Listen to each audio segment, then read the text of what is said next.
Has anybody, I'm curious, ever been in one, like, at some focus group facility? Anybody like gone to it?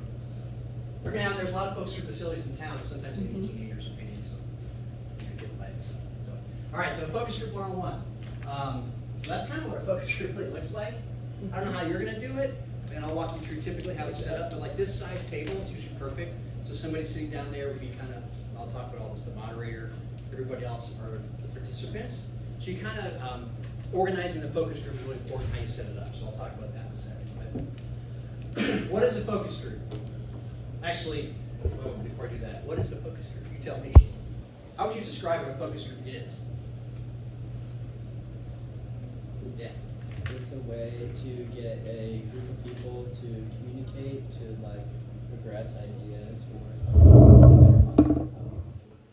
Great, perfect.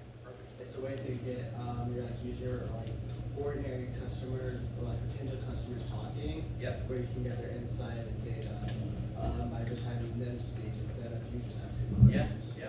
They're both saying good stuff. It's you're hearing from them, they're the boss, they're the king, they're the queen, you're just the observer. Even if they say something that's crazy or doesn't make sense, it doesn't matter. You want to hear their opinion.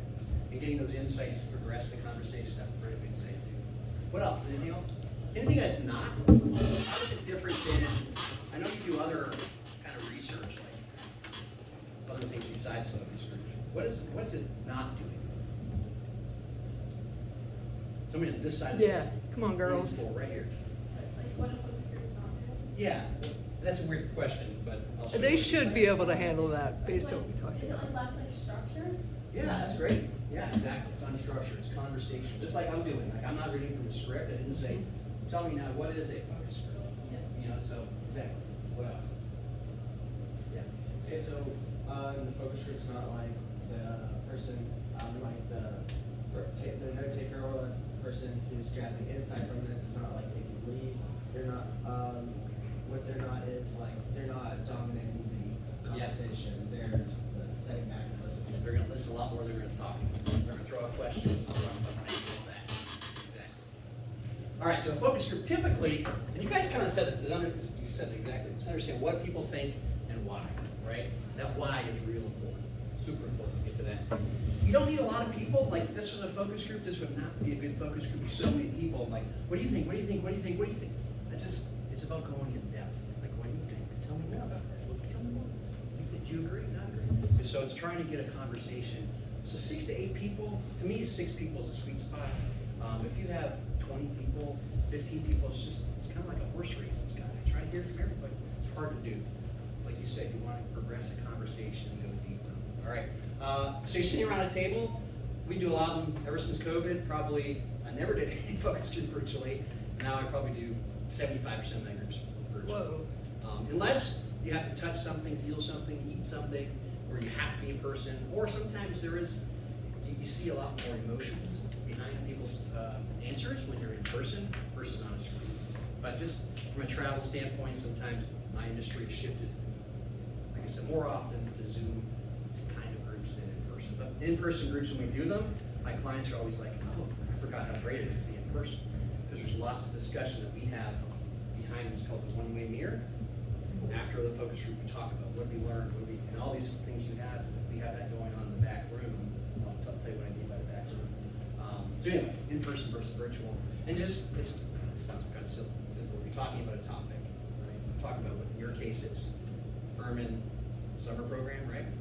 Okay. So this is kind of what I meant, what it is and what it isn't. Quantitative research. In market research, you're going to hear 2 big terms: quantitative and qualitative. Quantitative, by definition, what do you think that is? Over this side of the table. Like quality. I say quantity, like you have multiple people More doing quantity, it. yeah. So you get like a wider range of research and like more data. More data, quantity, yeah. I think of like Josh? quantitative is more like numbers and like statistics. Yeah, exactly. So if you did a focus group, if I talked to this table here and I said, 50% of students think this, that's a stretch. Because I get 2 more people, all of a sudden that 50% is 35%. So it can change quickly. So you're not getting numbers. Again, you're getting those insights, those whys. So it's kind of the what, the numbers and percentages. So if I did a survey with 1,000 people, 500 people, I can say 77% of people say blank, and I feel more confident about it. With 8 people, I don't want to say that. But I do want to see why people think what they think. So it's a discussion. So it's the what versus the why. Questions? Is that what you thought? Or had you talked about quantitative versus qualitative? We really haven't. Haven't? Okay. So I think you do a lot of surveys, or at some point you will, and that's huge, right? That's kind of validating your answer, like making sure you're right. Let's go explore, let's go learn. What should we even be asking? A lot of times we'll do qualitative first to learn what should we be asking. Like for your example, for Furman, we'll hear all kinds of conversations, all kinds of different things that students or parents would say, and like, if we were to do a survey, we need to ask about this question about how long the program is, or how they feel about this or that. All right, so this is kind of what a focus group looks like, a traditional focus group. There's a table, there's 6 to 8 chairs. I'd be sitting right there. Behind me is a one-way mirror, or a two-way mirror one. You can't see through it, but they can see people in the back watching. And usually there's like, you've got easels or easel pad or whiteboards, which we use a lot. And I'll just stop for a second. When you do your group, I hope you do that you have a whiteboard that somebody is writing down. Why? Because you're capturing the information, you're not going to lose it. But as importantly, the other participants, the respondents, they're going to see what you're writing down. And they're like, oh, number 2, I had something similar, I want to add to that. So it really helps facilitate the discussion when things are written down. I know you want to type it all in your computer, and that's fine, you need to have it, but to make the group move along, put it on your whiteboard. So you're guiding the conversation, you're the moderator, you're going to ask questions and follow up. I'll talk about the importance of follow-up questions. You might hear the word respondents or participants. Just like it sounds, that's who's going to be answering questions. And they're sharing their experiences, their opinions. There's no right or wrong answer. Their opinions are what matter, right? Questions? And there's probably these facilities like this, there's probably, I don't know, 5 in town that have 3 to 5 rooms. So there's probably 10 to 15 focus group rooms around town. They're built only for focus groups. So we call them up and say, we want to rent a room. We're going to be there in 3 weeks. I'm going to talk to people who go to Chick-fil-A and they get strawberry, or they get the peach shake, and people who don't. I don't want to do focus group. I would have them go find those people. All right. So these are just some companies that we've worked with at different times. Big companies do research. I want you to think about, I have a little silly example for Chick-fil-A, but think about, I'm doing research on Chick-fil-A on how they might show an advertisement with Coca-Cola, say, or Sprite. So it's just a picture of a drink and what the wording is on that little ad that might be on the little table tenter, what do they call them, tabletops, or on their menu board. So I was telling somebody that, they're like, why don't they just make a decision? How hard is that? Well, think about it. If I get 1% more people to order that drink across every Chick-fil-A, that's probably $8 million. I don't know. I mean, so you start multiplying these big companies, where they have a lot of people, pick anybody you want. I don't know, Hershey. Okay, we've done work with Hershey on if they change the shape of a package, on how it would fit on the shelf. So, some of the packages are kind of lie flat, and other ones stand up like this. So we did a lot of research, like the ones on the bottom shelf, should they be standing up or flat? How does it affect your eye? How much you notice it or don't notice it? You might think, well, it's just a package of candy, who cares? Again, they sell millions of chocolate every year, so if they get tiny percent to pick their brand over M&M's, whatever they paid us, paid for itself way over and over, right? So big companies do a lot of research, and I always tell people it kind of helps, how should I say this, it reduces the risk in decision making. They can have more confidence that we should do this. Why? Because we have this information, so we're less likely to make a mistake. There's lots of mistakes that people have had that we've seen over the years that they just didn't do market research. Just a silly story, Tropicana, who buys Tropicana juice? So or Mom does. That's big. Minute Maid, or Simply. So Tropicana years ago, they did introduced a new package, and it was designed by, I'm gonna call them package people who were really into how the package looks. It looked really sleek and cool, but it didn't stand out. You know, when I first saw it, I'm like, that's the most generic looking package. But the package team was like, no, it's elegant, and it's this and that. We're like, did they do any research? They didn't. They pushed it through. Somehow they convinced senior management, oh yeah, it's elegant, it's simple, it brings it to, you know, whatever the story they said. They were up for 1 month. They were like, our sales are tanking, right? So it doesn't take much, 5%, 10% down. Immediately they're like, this is a problem. They didn't do any research, right?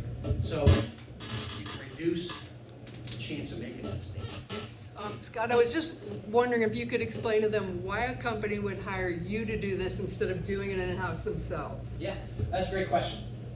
They do both. So a lot of companies, Yeah. they'll be the on-site research person, say at Chick-fil-A, like especially for focus groups. I mean, I've been trained, I've done probably 1,000 focus groups, 1,500 focus groups in my life.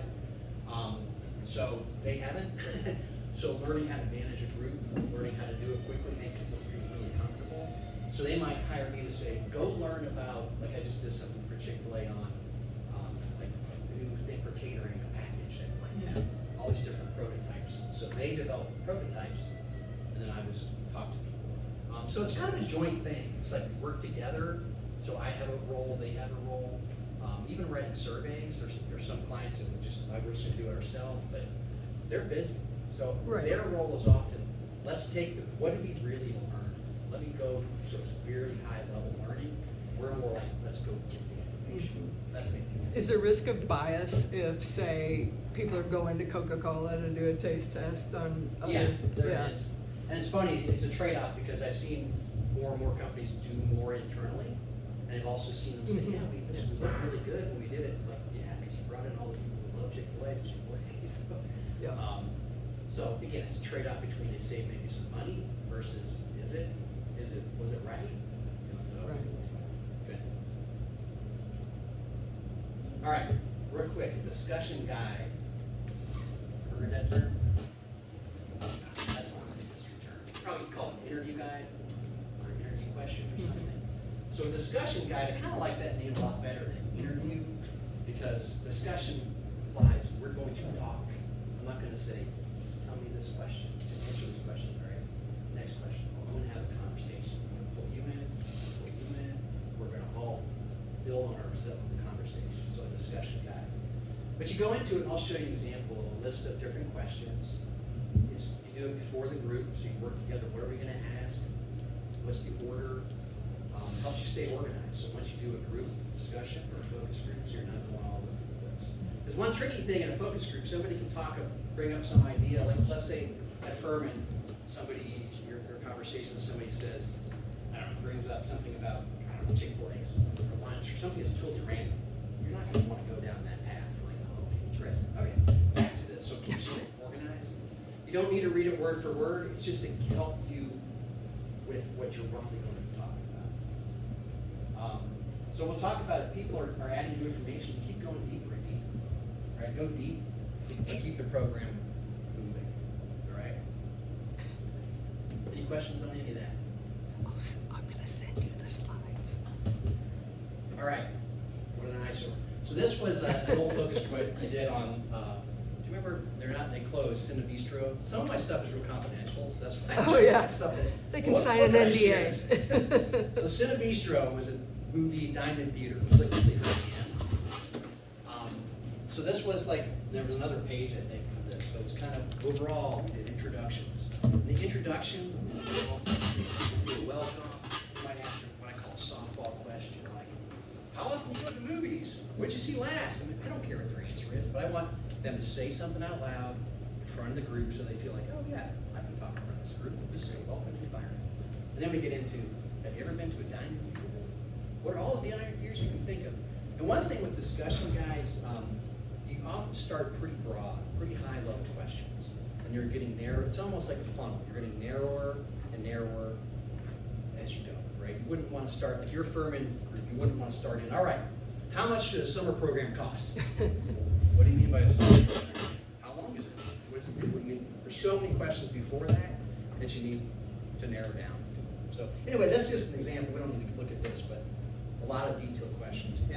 And this helped guide me. I wasn't reading some of these I might read, but I might be like this. I'm just like, I knew, okay, hey, what do you think about dining theaters?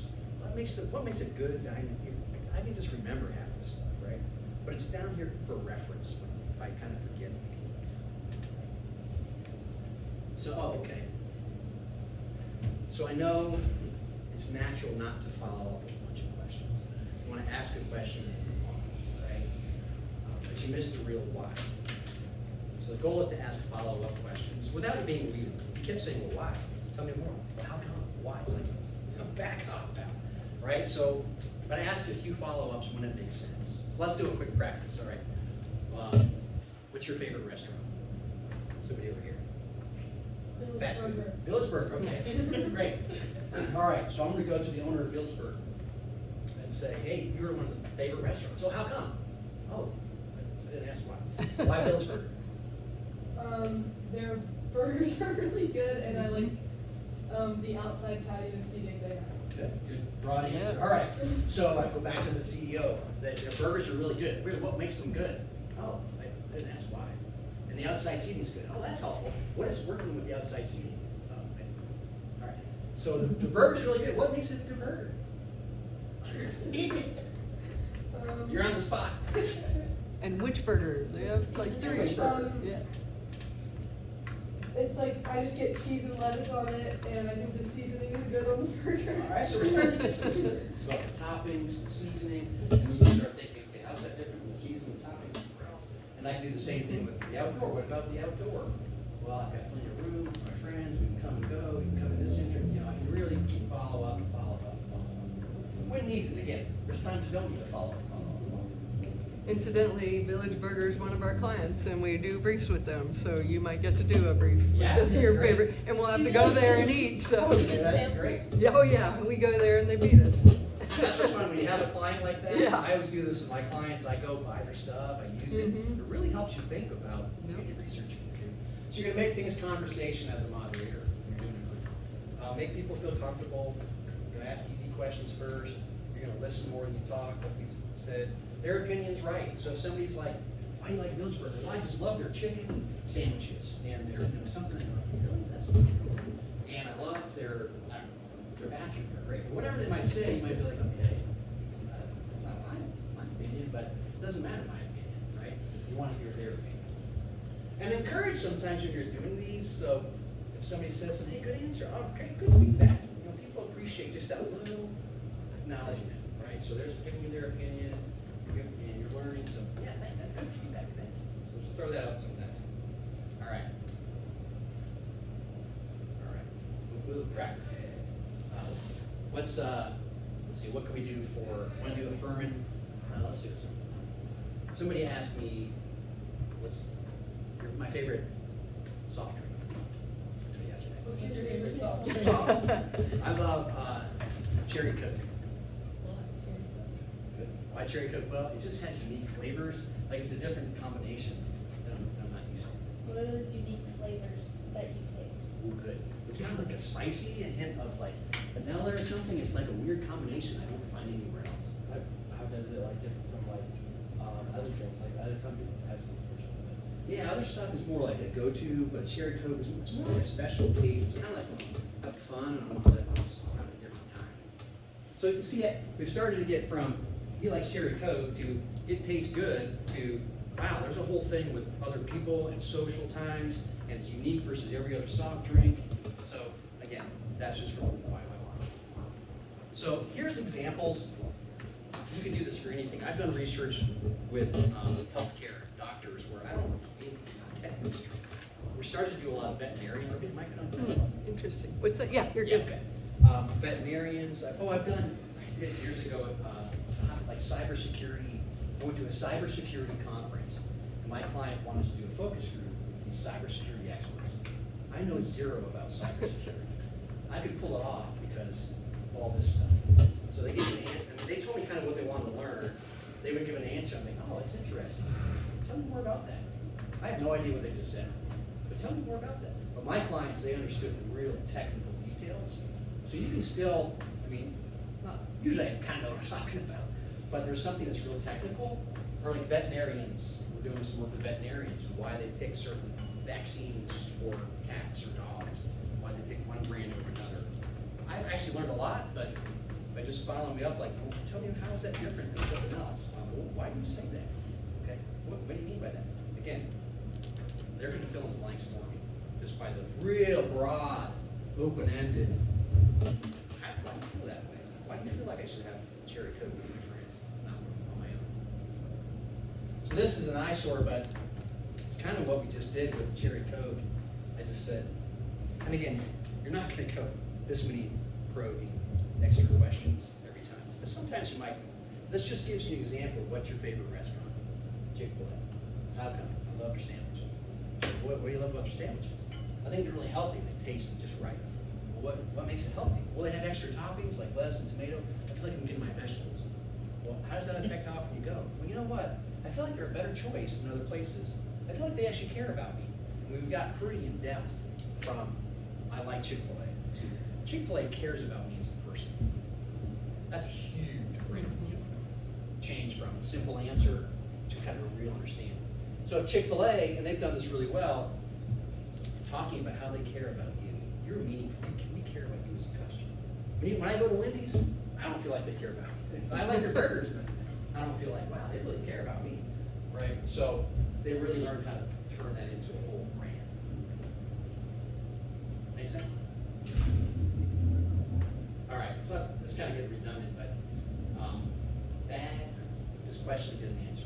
I shouldn't say it's bad, because there's sometimes you're gonna that you just need a quick answer, right? I don't know, sometimes you don't need to keep going. It will get weird if every time they're asking, why? Attempt more, all right, lay off. So the times you need to, you do, and other times you don't. But you often will have at least one follow-up for most times. But tell me more why. Like a summer program, somebody over here. So what's the right length for a summer program? For how long should it be? A week. A week? Because you get to have a full experience and you don't get tired of it. Right, great. So that's probably enough. I could ask again, what do you mean the full experience? I could probe more, but there might be a time that I got a little bit of a reason. It's that balance of learning something, but it's not taking too much time. All right. Oh, here's this is again an old product, so half our stuff's confidential. This one, a long time ago, it was for Coke. They used to own this brand, now they don't. But it was called Walda Nitro. It was juice with some energy, but it was nitrogen infused. That's what it was. So we introduced the idea in a focus group. Hey, what if there's a new drink from Walda that's nitrogen infused? How would you feel about it? Would you drink it? Why? Why not? When? Where? With who? So all these questions we could start to ask about this drink. Really, why? So this was just their description of what this was going to be a whole line of drinks. Like they're nitrogen infused fruit beverages, they're really puree, whatever, the whole thing. And then they had different flavors. So we went and asked people about recipes. From that, this is an example of the discussion guide. We started out, okay, what do you drink? What do you drink that's healthy? So this is, again, remember I talked about that funnel? This was pretty broad. Like, what are all the beverages you drink? What are all healthy beverages? What makes a beverage premium? Let's talk about smoothies. Would you ever want a smoothie in a bottle or in a can? So it's kind of real high level before we started talking about that specific drink. And then, like, Sorry, it's a mess over there. yeah. And then this is like 30 minutes. These groups are usually 90 minutes to 2 hours, all right? Yours is probably what, like 30 minutes? 30, 45. 45, yeah. And that's fine. There was a lot more stuff we were asking. So after we went real broad, who are you? Welcome.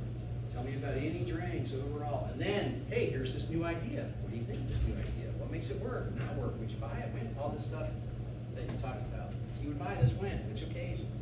Where would you expect to buy it?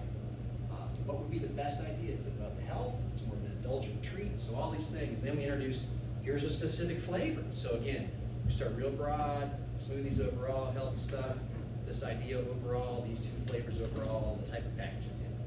So that's what we did. All right, so that's kind of what focus groups are. I was gonna say we could do a little practice if you want. Yep. You wanna do a practice focus group for your topic? Or we could talk about, we could do a focus group, talk about what kinds of questions you might want to ask. So what should we do? We wanna do a practice group and somebody can be the moderator, or I can be the moderator? If we do a practice. Let's do a practice first, okay? So, all right, so I'm gonna sit, you want me to be the moderator or you want to be the moderator? Who wants to be, whoever's, you can sit at the end of the table is the moderator. Who wants to be? Wait, are we doing like both tables or just? We'll just do one Okay. first. Yeah. Anybody feel comfortable? I can do moderate. Okay. All right, so we got 1, 2, 3, 4. All right, so I'll sit on the board. All right. So actually, here's something. Your introduction is kind of important. By that I mean you want people to know what you're doing. You also want them to feel comfortable. So I have the standard introduction. You don't even need to write it down. Say 25. So hey, welcome everybody. So who here's been to a focus group before? Any of you? No? Well, let me tell you, a focus group is just simply, just like it sounds, a chance to for us to get your opinion and ask a lot of questions, get feedback. There's no right or wrong answer. Whatever you say is right. So if you love what I'm going to tell you about Fern, I don't go home with a bonus. If you don't like the stuff we're going to talk about, you're not going to hurt my feelings. I want to hear your honest feedback. That's why we do this, okay? That's great. And behind me is a one-way mirror. So you guys don't have that, but I would say there's a one-way mirror. The wave hello. Does everybody wave hello? Well, they kind of do. So I'm just breaking the ice and getting them used to what we're doing. All right. So and also I'm going to ask you a lot of questions.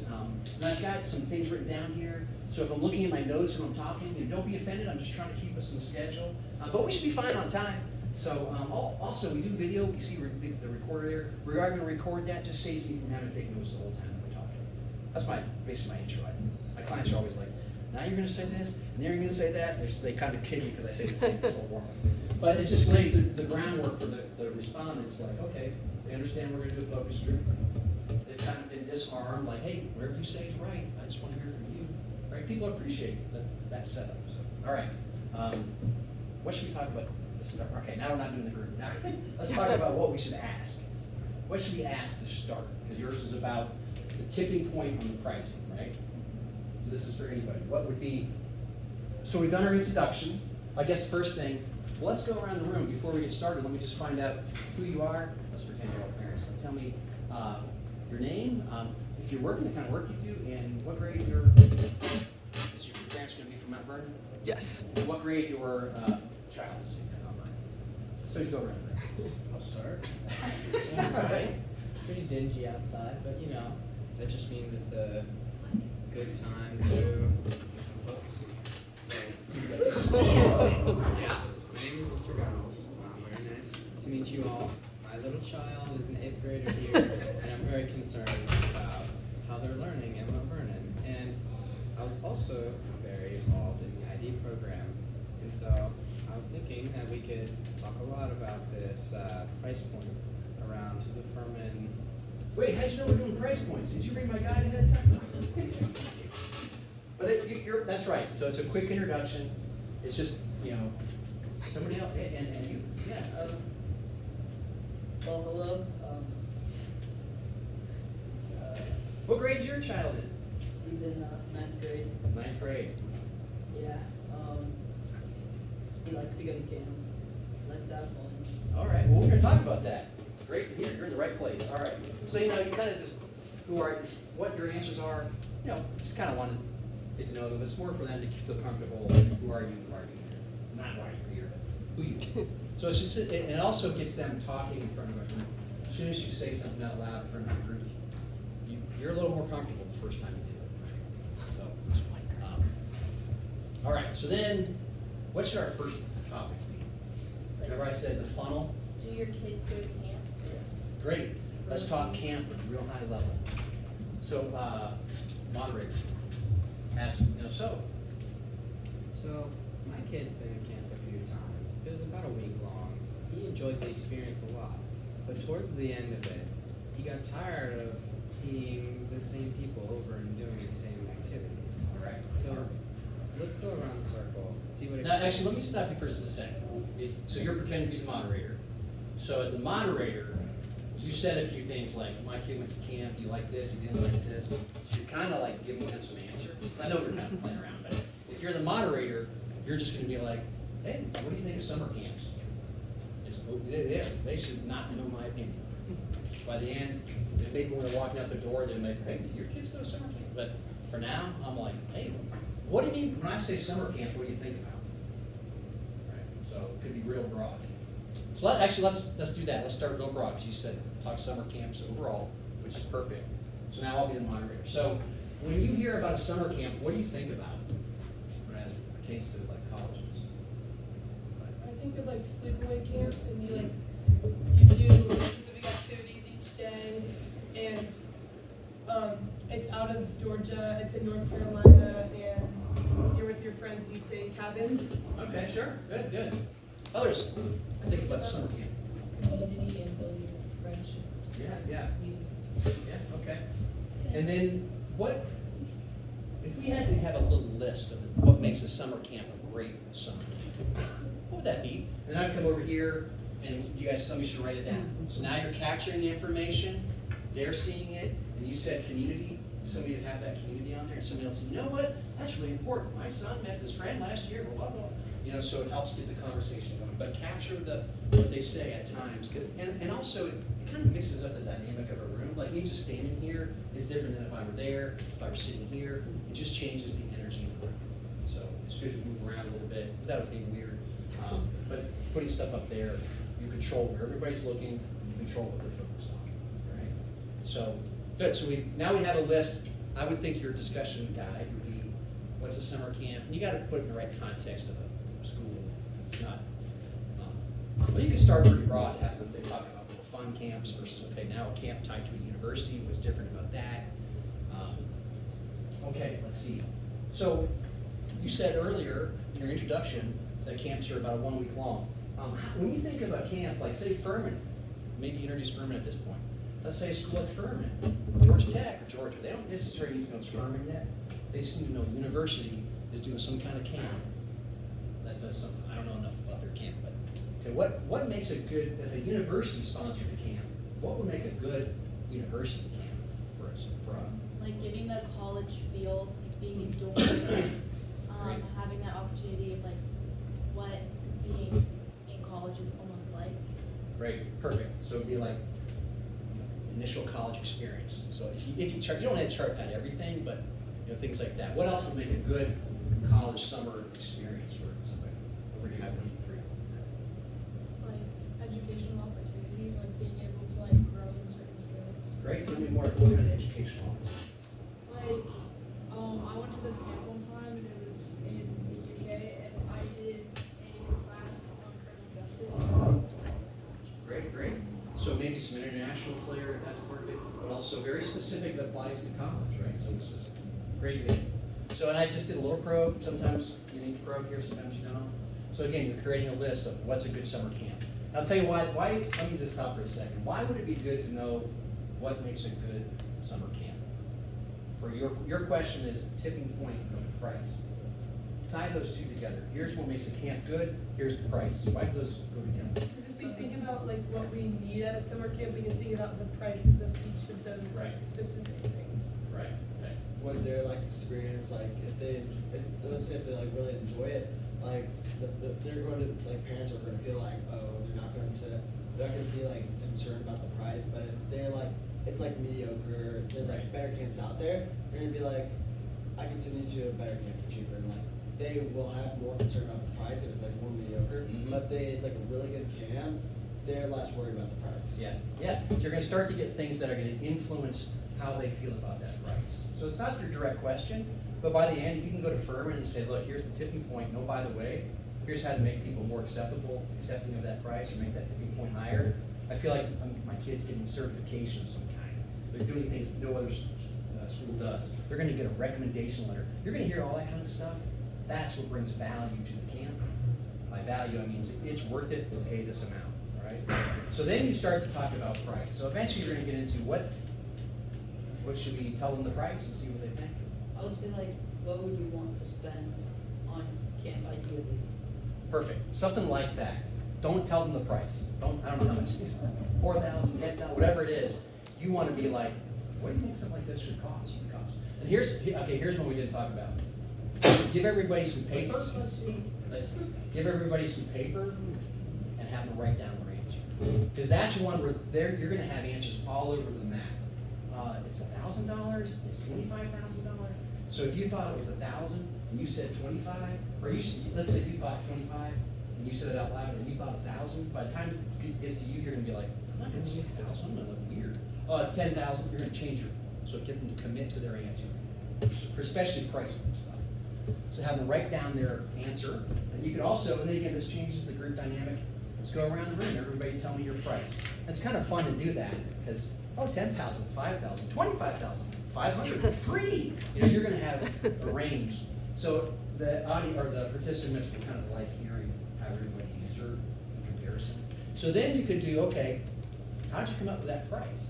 Why would that be an important question? How did you come up with that? But then that's see like what they would want to spend money on. Like see what's important to them. It's important to them? What else? If their kid like goes to like it's like referring to parents, if their kid does go to summer camp, they might be influenced by like how much they're actually paying. Yeah, so you're starting to get at where did they come up with this price? Do they have any comparison, any context? There's some people who be like, I have no idea. So I can't come up with, I don't know the price. Others are like, well, we go to this Duke tip program and it's blank, and Georgia Tech does this, and whatever campus this, so they're gonna have some context. So you're just gonna start to hear how are they coming in, what are their comparison points, right? So whose firm is competition is basically what you're gonna hear. You might even hear vacation. Well, if I go on vacation, I spend this, I can't do that. So you're gonna start to see where do you even come up with the price, all right? So again, you're still pretty broad. You didn't tell them the price yet. And then eventually you're going to get to, what if the price were whatever it is, right? Is that, and I would set it up to be like, don't tell them the price. Say, what if the price is, I don't know, I'm going to just pick one. Let's say it's $10,000. Do you think that's just about right, a little high, too expensive? And again, well, that's more than I was expecting because I thought it was just a week, and that seems like a lot for a week. So you start to kind of gauge, they feel like it's a good value, not a good value, and you can have a higher price, a lower price. So you start to play around with what they thought the price might be. You start to throw out some price points. They think it's a good deal, just about right. It's pushing it, or man, that's crazy expensive, or wow, a steal. You know, you're really going to get a sense of where they feel that price is. Yeah. In like a focus group, like have you ever had like a almost like a big argument? Like what do you do in that situation? That's a good question. I wouldn't say an argument, but one thing that occasionally you'll hear people say is, well, focus groups, you get what's called group think. So you say something and everybody else agrees with you. I personally think there's no such thing as group think because I've had lots of occasions where you might be like, I think that's I love Chick-fil-A. I think Chick-fil-A is awful, you know, so people are pretty committed to their opinions. So it's not an argument. Yeah. Matter of fact, I kind of like it when somebody's like, wow, I have the opposite opinion. Just means they feel really comfortable. And you may not have that in your group, but it's not so much an argument, but just every now and then somebody's like gets real defensive. And like, oh, that's okay. We all have different opinions. I'll just shut it down pretty quick. But yeah, it's fine to get different opinions. And yeah, group think's a whole other thing. So all right, yeah. So then you could get the price. And again, it's a little tricky because it's not a survey, right? You don't want to say, well, 20% of people when you go to Furman said this. You want to give them a good sense of, this seems like the price range. 10,000 to 12,000 seems like a sweet spot. You know, when you hit 20,000, I have no idea what the price is. 20,000, then you're compared to like people were talking about Harvard, Duke. If that's who you are, Furman, great. If it's not, you push the price point too high.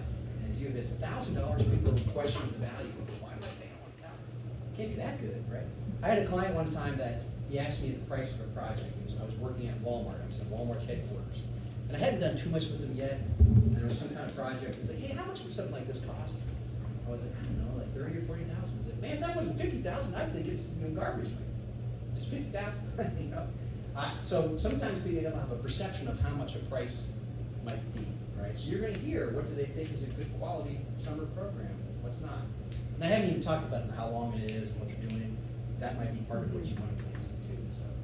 Yeah, that's what I was wondering, how do you, if you're talking about price point, and then you wanna say, what would you expect for that price point, and then you wanna lead them to, what if they went to a movie studio one day, you know, like Yeah. all the things that they do. Yeah. And this Furman thing, like, I'd love to know if people thought that was good use of their money, or, Sure. like, but That's- I'm not sure how to coach them in Yeah. asking that. Well, it's almost like that Nitro example. Mhm. Like, I think you talk summer camps overall prices. What are they even thinking about? Do they even know what I'm talking about? And you introduce, what if there's, let me give you an idea. Let's say at some school, and again, you can Mhm. pick up Furman or not. Just the point is, it's university sponsored. They do this movie student tour, they do this. Here's the things they do. It's about a week long. There's 150 kids. They stay on site. Their meals are all included. Now, I want you, based on what you said, don't say your answer out loud. Write Mhm. down your answer phone. Of the cost, yeah. Yeah. So then you've kind of framed it without That's good. taught them thinking of something Yeah. that's not, right? That's where you're kind of guiding Right, the exactly. conversation. So Yeah. that'd be good to set up Mhm. what I would call the description or the concept. Tell them what it is, and then get What the would you prices. expect to pay, yeah. Yeah. And again, I can't stress that enough. Price is a funky one where people, they're not sure, or they're all over the map. So that's one where, everybody have a piece of paper and a pen? Okay, write this down. Don't say your answer out loud. Right. Good. And then you can, like, what if they had, like, there are certain things Furman is thinking about, what's the most important thing that we should talk about? Like, if there's a movie studio tour thing, hey, what would be most exciting for your child? What would make you most valuable? And then Furman, when they go make their literature, the first thing at the top is going to say movie studio tour. Whatever people say is most valuable or makes you most interested, they know to lead with that in their advertising and communications. Makes sense? It's cool. Cool. So anyway, that's a focus group. That's Questions? If we got a few more minutes, guys, get your questions out. This is your big opportunity. Well, let me ask some logistics. Do you have how many people are coming? And No, we don't have that yet. I wanted them to kind of get the Yeah. basis from you, and then they'll reach out to parents, and Okay. I never thought of the idea of doing it virtually. Yeah, And we might get more people to say yes if that's a we good idea. host a Zoom, yeah. You know, actually, you could do both. I would do Mhm, That's what I was in-person thinking, offer and both. virtual. Some people really love to come in Yeah, and see what yeah, we're doing. Yeah, Yeah. and it would be good for you all to learn, did you learn something differently in the virtual group than Mhm. you did in person? That It might would be the be same, interesting. which is a good insight. Yeah, and I think moderating that would be slightly different Yeah. too, which is really interesting. Yeah. Yeah, it's cool.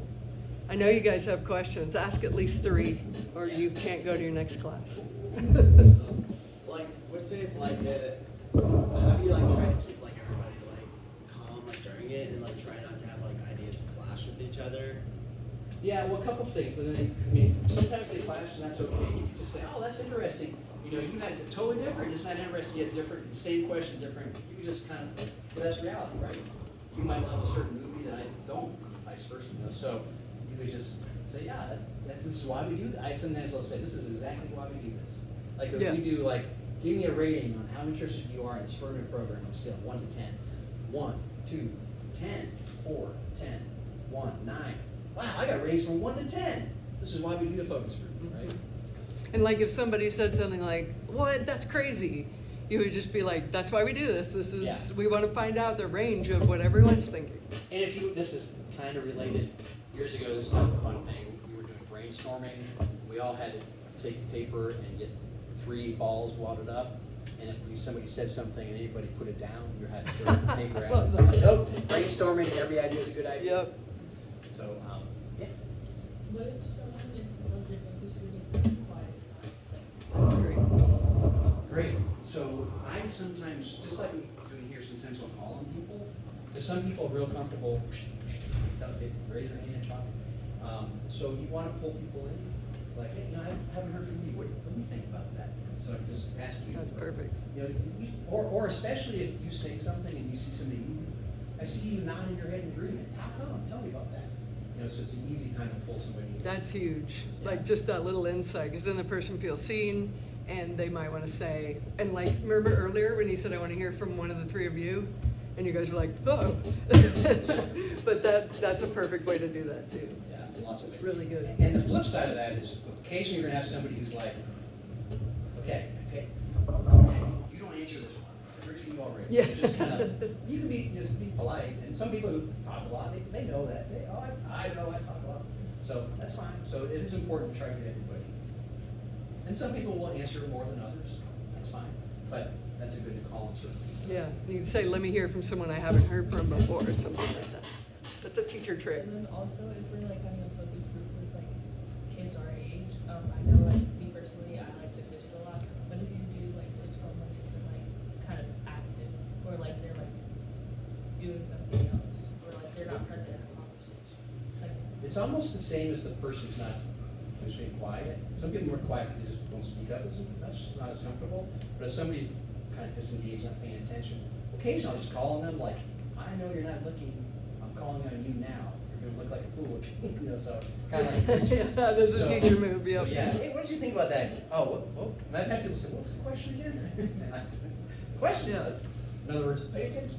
Well, I think you set your intention right. If you have a bunch of kids coming, you want to say like, hey, what I need you guys to do for this, if you haven't been in a focus group before, is I need you to kind of listen to each other, and I really want to hear you guys bounce the conversation around. And if you tell them that, especially the kids, they'll know what you expect. And Yeah. I think you're more likely to get better results. Yeah, that's a perfect setup. Hey, we've got 8 of you here, I wanna hear from everybody, Mhm. you know, one at a time, but I do wanna hear from everybody, so if you don't speak up at some point, I might call on you, I'm just telling you that up front.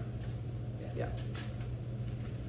How do you find people to like having a focus group? Yeah, that's a great question.